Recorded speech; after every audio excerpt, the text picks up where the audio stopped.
श्री सूत जी महाराज कहते हैं कि एक बार देवर्षि नारद बद्रीनाथ की ओर से गुजर रहे थे और जब बद्री धाम की ओर से गुजर रहे थे तो सनत कुमारों की दृष्टि नारद जी महाराज पर पड़ती है। बड़े प्रसन्न होते हैं और प्रसन्न होकर के नारद जी महाराज से पूछते हैं कि कथम ब्रह्मांदिन मुखः कुतश्चिंतातुरो भवान् त्वरितं गम्यते कुत्र कुतश्चागमनं तव कुतश्चागमनं तव। हे नारद जी महाराज, आप इतने भागे भागे दौड़े दौड़े कहां जा रहे हैं और आप कहां से आ रहे हैं? आपके चेहरे पर चिंता की लकीरें क्यों छाई हुई हैं? इस प्रकार का प्रश्न करते हैं नारद जी महाराज से। तो नारद जी महाराज क्या उत्तर देते हैं कि अहम तो पृथ्वीम यातो ज्ञात्वा सर्वोत्तमामिति पुष्करम च प्रयागम च काशीम गोदावरी तथा। हे सनत कुमारों, मैं पुष्कर, प्रयाग, काशी, गोदावरी सारे तीर्थों से होकर के आ रहा हूं। जिन जिन क्षेत्रों में मैं भ्रमण करके आया उन सभी क्षेत्रों में मुझे यह देखने को मिला कि कलयुग अपना प्रभाव दिखा रहा है। हर जगह अशांति छाई हुई है। कलिकाल अपना असर दिखा रहा है। ना पश्यम कुत्रचित शर्मा मनः संतोष कारणम कलिना धर्म मित्रेना धरेयम बाधिताधुना। कहीं पर शांति का दर्शन नहीं हुआ। इस कलिकाल ने चारों तरफ अधर्म का बोलबाला कर दिया है।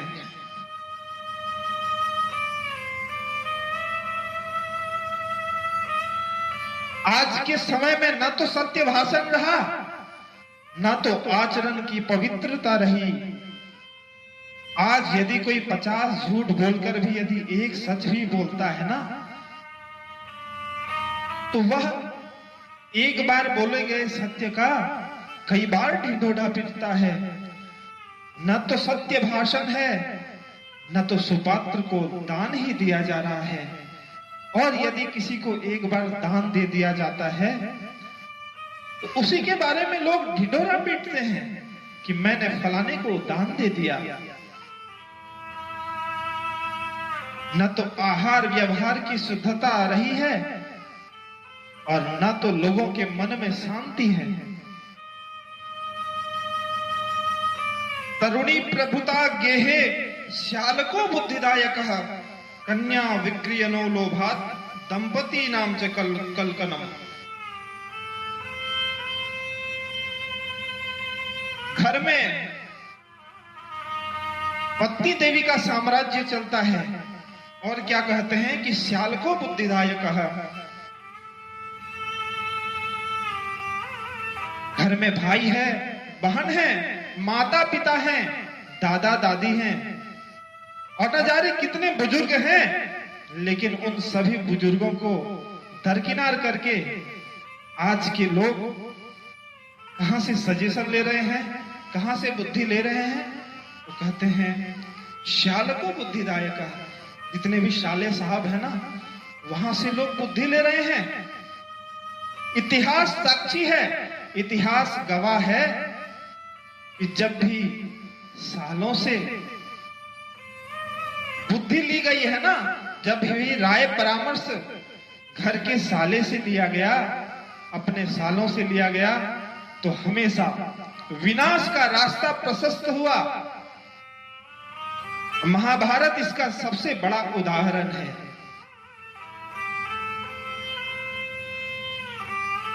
महाभारत में धृतराष्ट्र के साले साहब थे ना, शकुनी जी महाराज, और आप सब इसके साक्षी हैं कि कैसे शकुनी कि कपटी बातों में आकर के महाभारत की भूमिका तय हो जाती है। तो इस प्रकार के साले साहबों से सावधान रहिए। घर में माता है, पिता है, भाई बहन है और भी बड़े बुजुर्ग हैं, किन्हीं से भी राय परामर्श ले लीजिए, लेकिन साले साहबों से सावधान रहिए। कलयुग में ऐसा ही तो हो रहा है। कन्या विकीर्णो लोभात दंपति नाम से कलकना।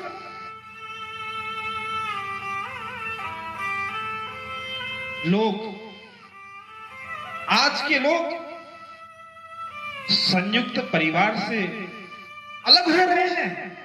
एक साथ मिलकर के रहने में आनंद नहीं है उन्हें। घर में केवल पत्नी की सुनते हैं और सलाह लेनी हो तो सालों से सलाह लेते हैं। कलिना धर्म मित्रेना धैर्यं बधिताधुना। कली के कारण लोगों की बुद्धि भ्रष्ट हो रही है और चारों तरफ अधर्म का साम्राज्य फैला हुआ है। लेकिन जब मैं भ्रमण कर रहा था इन तीर्थ क्षेत्रों में, तो एक जगह जाकर के एक विचित्र घटना मेरे साथ घटी। सनत कुमार बड़े अचंभित हो गए। बोलते हैं कि वो क्या घटना थी, हे देव आप सुनाइए। तो नारद जी सुनाते हैं कि जब मैं तीर्थों का भ्रमण करते हुए वृंदावन में पहुंचा, तो वहां एक युवती दो वृद्ध पुरुषों को बगल में रख करके रो रही थी। वहां जाकर के उनसे पूछा कि आप रो क्यों रही हो और ये जो दो वृद्ध पुरुष हैं ये आपके कौन लगते हैं?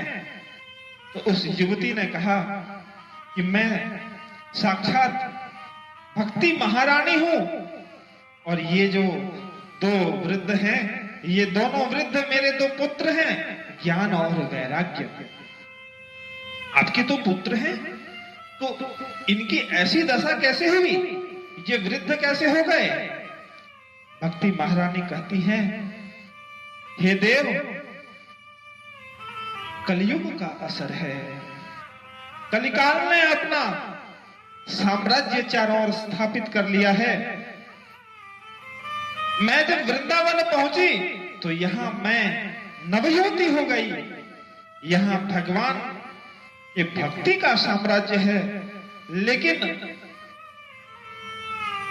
मेरे दोनों पुत्र ज्ञान और वैराग्य अभी भी वृद्धावस्था को प्राप्त हुए हैं। नारद जी को बड़ी दया आती है और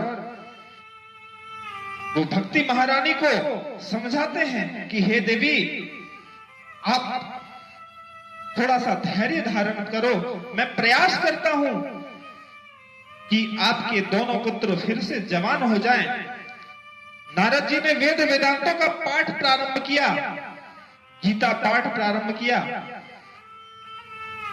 सब कुछ पढ़ते हैं। तो थोड़ी देर के लिए तो ज्ञान और वैराग्य चेतना अवस्था में आते हैं, आकर के बैठ जाते हैं। फिर पढ़ना जब बंद करते हैं वेद वेदांतों को, गीता पाठ को, तो फिर से वे मूर्छित अवस्था में चले जाते हैं, वृद्धावस्था को प्राप्त हो जाते हैं। उनका कोई समाधान नहीं निकला। यह बात जब सनत कुमार सुने हैं तो उन्हें भी इस दशा पर बड़ा दुख हुआ मन में। नारद जी आगे सुनाते हैं, जब मैंने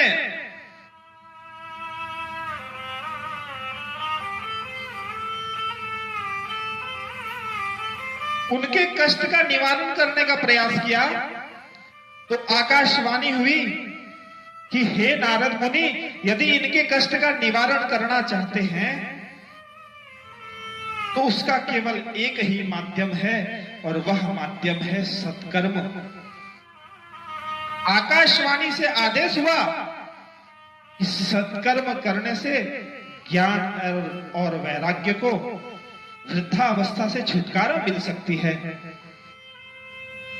अब नारद जी चिंता में पड़ गए कि इस आकाशवाणी के माध्यम से कौन से सत्कर्म की बात हो रही है।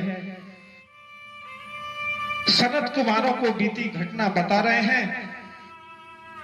नारद जी प्रश्न करते हैं कि हे सनत कुमारों, आप मुझ पर कृपा कीजिए और बताइए कि आकाशवाणी के माध्यम से जिस सत्कर्म करने की प्रेरणा मिली है वो कौन सा सत्कर्म है। कोई तो ऐसा उपाय बताइए जिसका आश्रय लेकर के भक्ति महारानी का कष्ट दूर हो सकता है। सनत कुमारों ने बताई एक बात कि यह सत्कर्म और कुछ नहीं है। नारद मुनि, यदि आप सत्कर्म करना चाहते हैं तो सबसे बड़ा सत्कर्म तो है भागवत की कथा का श्रवण करना। 7 दिनों की कथा करिए और उसका श्रवण यदि भक्ति महारानी और ज्ञान और वैराग्य करें तो उनके कष्टों का निवारण हो सकता है। सत्कर्म सूचको नूनम ज्ञान यज्ञ स्मृतो मुधे श्रीमद् भागवतालापः सतु गीतः सुकादिभिः।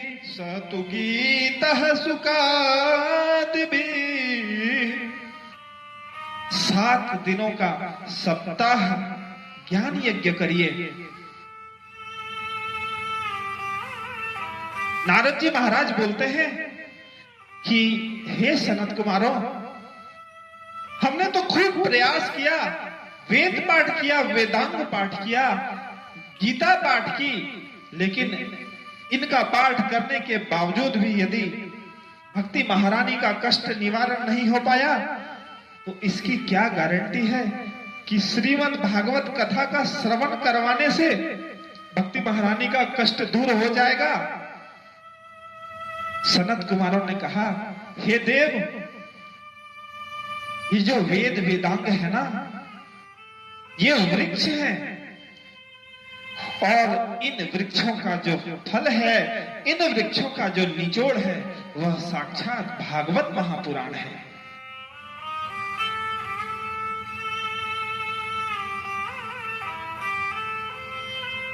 जिन विषयों का वर्णन वेद और पुराणों में बड़ी क्लिष्टता से की गई है, उन्हीं विषयों का सार इस भागवत महापुराण में बड़ी प्रवीणता के साथ की गई है। इसीलिए आप निश्चिंत रहिए, इस भागवत कथा के श्रवण करने मात्र से भक्ति महारानी का कष्ट अवश्य दूर होगा। फिर नारद जी महाराज ने पूछा कि हे देव, आप ये बताइए, आपने बता दिया कि भागवत की कथा करनी है, लेकिन कहाँ करनी है। सनत कुमारों ने कहा, हरिद्वार में गंगा के तट पर करिए। अब बहुत सुंदर व्यासासन लगाए हैं नारद जी, और व्यास के आसन पर सनत कुमारों को विराजमान किया है और सामने एक श्रोता के रूप में नारद जी महाराज बैठे हैं। प्यारे भक्तों, जब भी भागवत में श्रोता के रूप में बैठते हैं ना कोई, मुख्य जजमान के रूप में, तो यदि वास्तव में फल लेना हो तो एक गृहस्थ को अपने धर्म पत्नी के साथ बैठना चाहिए। बाकी जगहों में धर्म पत्नी का स्थान तो बाईं ओर होता है, लेकिन भागवत में जब कोई बैठते हैं धर्म पत्नी का स्थान दाहिनी ओर होता है। ऐसी महिमा है भागवत महापुराण की। या कोई भी पूजा पाठ का कार्यक्रम किया जाता है तो उसमें अर्धांगनी को दाहिनी ओर का स्थान दिया जाता है। लेकिन नारद जी महाराज तो विरक्त सन्यासी है ना, तो आज अकेले जजमान के रूप में, श्रोता के रूप में बैठे हैं और भागवत कथा का श्रवण कर रहे हैं। सामने आसन लगा दिया भक्ति महारानी के लिए और ज्ञान और वैराग्य के लिए। भक्ति महारानी के दो पुत्र है ना, ज्ञान और वैराग्य, जो बूढ़े हो चले थे, तो उनके लिए भी आसन लगाया है बगल में। सनत कुमार जैसे जैसे कथा करना प्रारंभ कर रहे हैं, वैसे वैसे श्रोताओं की भीड़ लग रही है। अलग अलग क्षेत्रों से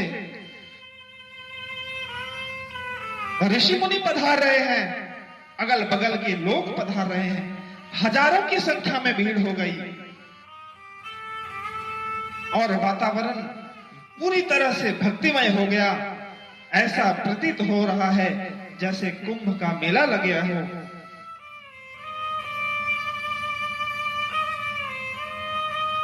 और इस प्रकार से जब 7 दिवस की कथा समाप्त हुई है, सनत कुमारों ने 7 दिवस की कथा की, तो कथा की समाप्ति के बाद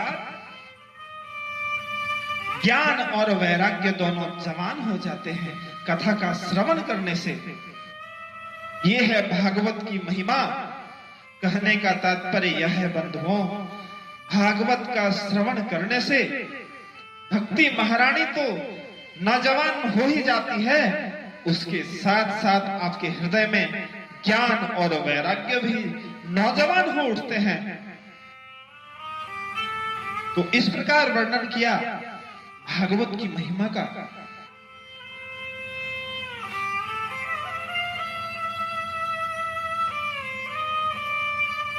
नारद जी ने एक प्रश्न किया है सनत कुमारों से। नारद जी कह रहे हैं, हे देव, आपने तो बहुत सुंदर मार्ग बताया, इस मार्ग का अनुसरण करके कोई भी व्यक्ति भक्ति ज्ञान वैराग्य से लाभान्वित हो सकता है। लेकिन मेरा प्रश्न यह है कि यह कदाचित संभव है कि जो श्रद्धावान लोग हैं, जो आस्तिक हैं, भगवान पर विश्वास रखते हैं, जिनका आचार व्यवहार शुद्ध है, वैसे लोग तो भागवत का श्रवण करने से उद्धार को प्राप्त होते हैं। लेकिन हे देव, आप बताइए, क्या इस भागवत कथा के श्रवण करने से बाकी लोगों को भी उद्धार मिलता है?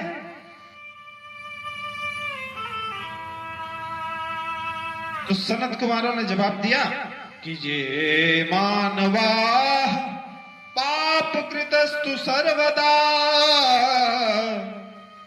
सदा दुराचार रता विमार्गगा क्रोधाग्नि दग्धा कुटिलास्य कामिनः सप्ताह यज्ञेन कलो पुनन्ति ते सप्ताह यज्ञेन कलो पुनन्ति ते। कहा कि जितने भी मानव हैं, चाहे वो कितने भी अधिक पापी क्यों न हो, मानवा पाप कृतस्तु सर्वदा, जिन्होंने जीवन में हर समय केवल पाप ही पाप किया है, चाहे हमेशा दुराचार के मार्ग पर गए हैं, हमेशा विमार्ग का अनुसरण किया है, क्रोध के प्रभाव में आकर हमेशा परेशान रहते हैं, चाहे वो कितने भी कुटिल व्यक्ति क्यों न हो, कितना भी कामी क्यों न हो, कितना भी व्यसनी क्यों न हो, कितना भी दुर्भाग्य वाला क्यों न हो, ऐसे सभी लोगों को यह भागवत कथा तार देती है। उतना तो छोड़िए नारद जी महाराज, यह कथा न केवल जीवितों को तारती है, अपितु मरने के बाद यदि कोई भूत प्रेत पिशाच आदि भी बन जाए ना, तो उसको भी यह कथा तार देती है। नारद जी महाराज अचंभित हो गए, सनत कुमार ये क्या कह रहे हैं? जीवितों के साथ मृतकों को भी तार देती है यह कथा? सनत कुमारों ने कहा, हां देव, यह कथा तो मृतकों को भी तार देती है।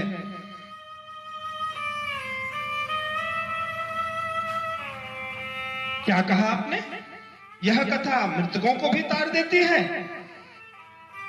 आज सनत कुमारों ने बड़ी दिव्य कथा सुनाई। कैसे इस कथा ने एक पिशाच को तारा।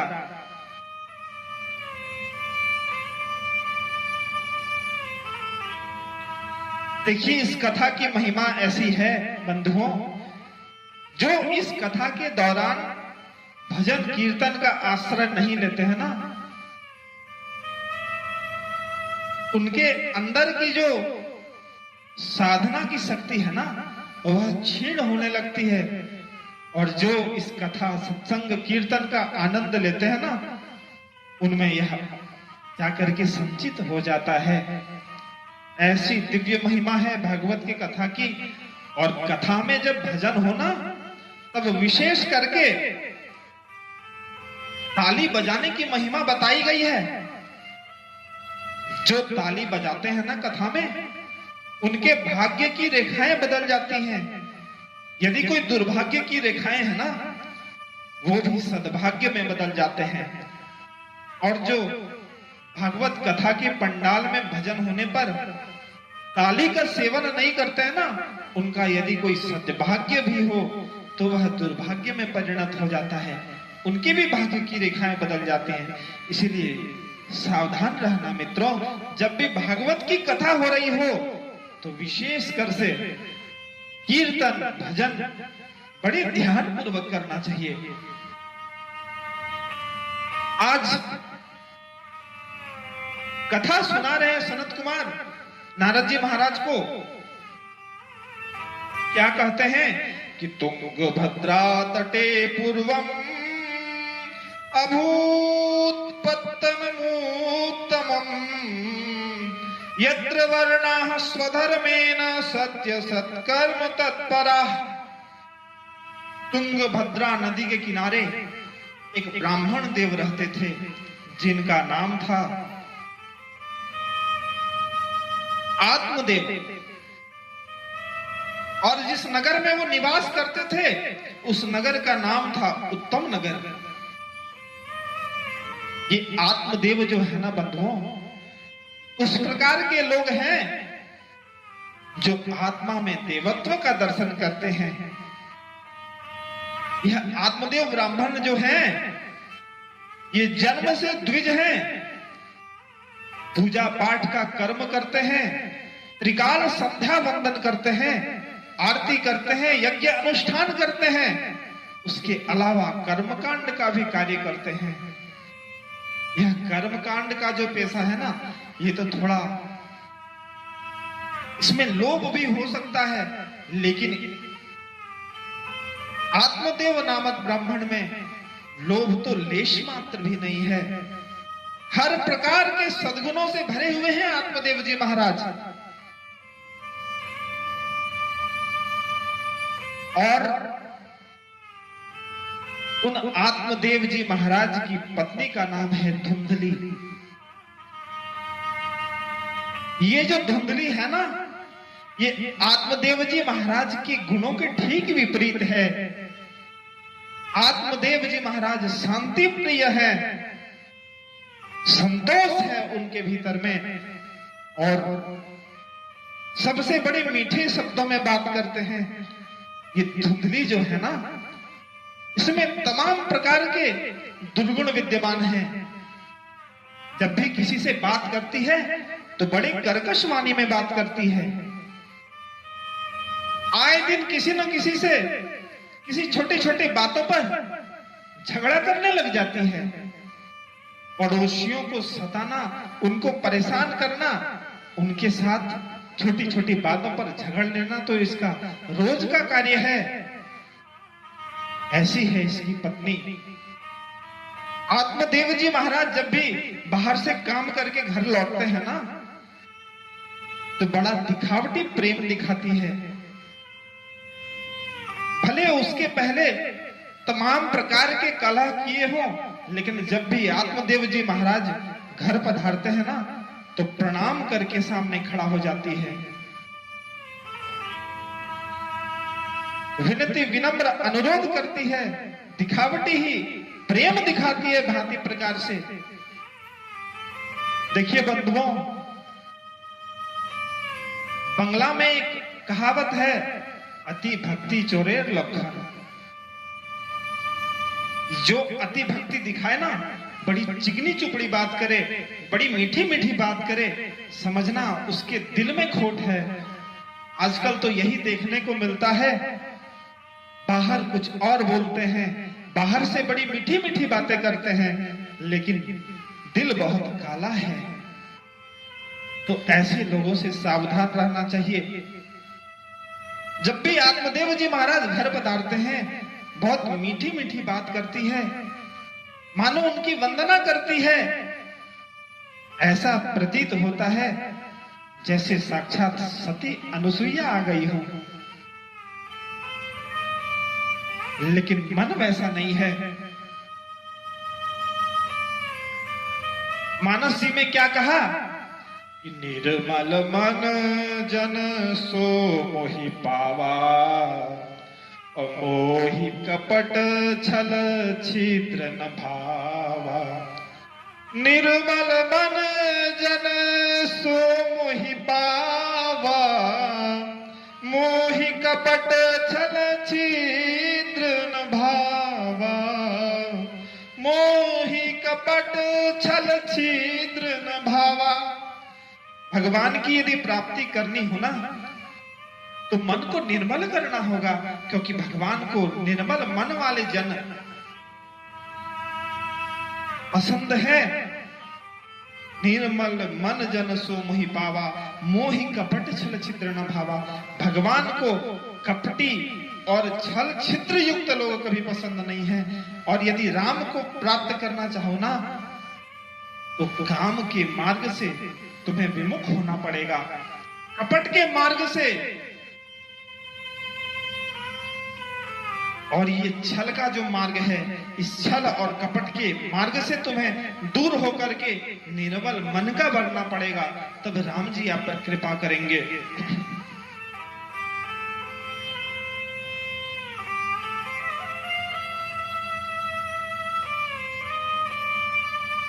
ये जो आत्मदेव जी महाराज है ना, इनके घर में गौए हैं, लेकिन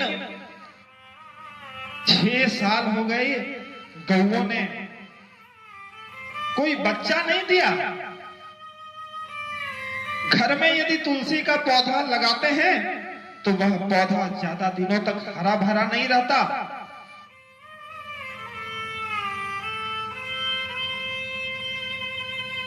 शादी के इतने दिन हो गए, लेकिन अभी तक पुत्र रत्न की प्राप्ति नहीं हुई। बड़े चिंतातुर रहते हैं आत्मदेव जी महाराज। घर में धन संपत्ति सुख संपदा सब कुछ है, लेकिन पुत्र का सुख नहीं है, पुत्री का सुख नहीं है। इसलिए आत्मदेव जी महाराज परेशान रहते हैं। और उनकी इस परेशानी में जो बचा कुचा भाग है ना परेशानी का, उसको पूरा करने में उनके पड़ोसियों की महती भूमिका हो जाती है। भगवान की यदि विशेष कृपा हो ना, तभी अच्छे पड़ोसी आपको मिल जाएं। और यदि कोई बहुत अच्छा पड़ोसी मिले ना, तब तो आपको उखाड़ के ही वह सांस चैन ले सकता है, चैन की नींद सो सकता है। तो इसी प्रकार के पड़ोसी हैं जो आत्मदेव जी महाराज के घर में आते हैं, तो कह रहे हैं तुम्हारे घर में इतने दिनों से बाल गोपाल नहीं हुआ ना, इसीलिए तुम्हारे पितर तुमसे नाराज हो गए हैं, सभी देवी देवता तुमसे रुष्ट हो गए हैं। इसीलिए जो भी तुलसी का पौधा आप लगाते हो ना, वह सूख जाता है। आपकी गौ माता बांझ हो गई है। आत्मदेव जी महाराज बहुत ज्ञानी हैं, बहुत गुणवान हैं, लेकिन पुत्र के मोह में पड़े हुए हैं। और पड़ोसी जब इस प्रकार की भली बुरी बातें सुना करके चले जाते हैं, तो आत्मदेव जी महाराज बैठे बैठे रोने लगते हैं। उनको इन सब बातों में सत्य दिखाई देने लगता है और अपना माथा पीटने लगते हैं। आज जब पड़ोसियों ने बहुत सारी बातें कही हैं, तो आत्मदेव जी महाराज को बड़ा रोष हुआ और दुखी होकर के आज वन की ओर चले गए। रास्ते में जब गया तो एक संत से उनकी भेंट होती है। यह जो आंख है ना बंधुओं, यह कैमरे की तरह होता है। सामने जा रहे लोग किस अवस्था में हैं, क्या सोच रहे हैं, यह सब बता देता है। जब संत ने देखा कि एक ब्रह्मनिष्ठ ब्राह्मण है, रो रहा है, परेशान है, आंखें बंद की, उनके भूतकाल के बारे में जान लिया। उनसे बड़े मीठे स्वर में पूछते हैं कि कथम रोदिस विप्रत्वम काते चिंता बलीयसी वदत्तम सत्वरम मह्यम स्वस्य दुःखस्य कारणम। पूछते हैं कि आप आखिर क्यों रो रहे हैं, आपके दुख का कारण क्या है। आत्मदेव जी और फुट फुट के रोने लगे, जैसे मानो जलते हुए दीपक में किसी ने घी डाल दी हो। अंदर की वेदना और जागृत हो गई, फूट फूट कर रो रहे हैं, बोल रहे हैं कि हे भगवान, मेरे पास सभी प्रकार की सुख सुविधाएं हैं, त्रिकाल संध्या करता हूं, हर तरह से धर्माचरण में लिप्त हूं, लेकिन भगवान की कृपा से अभी तक किसी पुत्र रत्न की प्राप्ति नहीं हुई है। बहुत प्रकार से साधु समझाते हैं कि हे आत्मदेव जी महाराज, मुंच गानम प्रजा रूपम बलिष्ठा कर्मणो गति विवेकम तू क्षमा साध्य त्यज संसार वासनम। जो विवेकी पुरुष है ना, वो भाग्य को उसी रूप में स्वीकार करते हैं, और ये कर्म की गति बहुत बलवती है। गहना कर्मणो गति गीता में भगवान कहते हैं ना। तो आपको विवेक का आश्रय लेकर के संसार में ये जो वासनाएं है ना, पुत्र का जो मोह है, पुत्री का मोह है, संसार वासियों के साथ जो यह संबंध का मोह है, इस मोह का परित्याग करना पड़ेगा।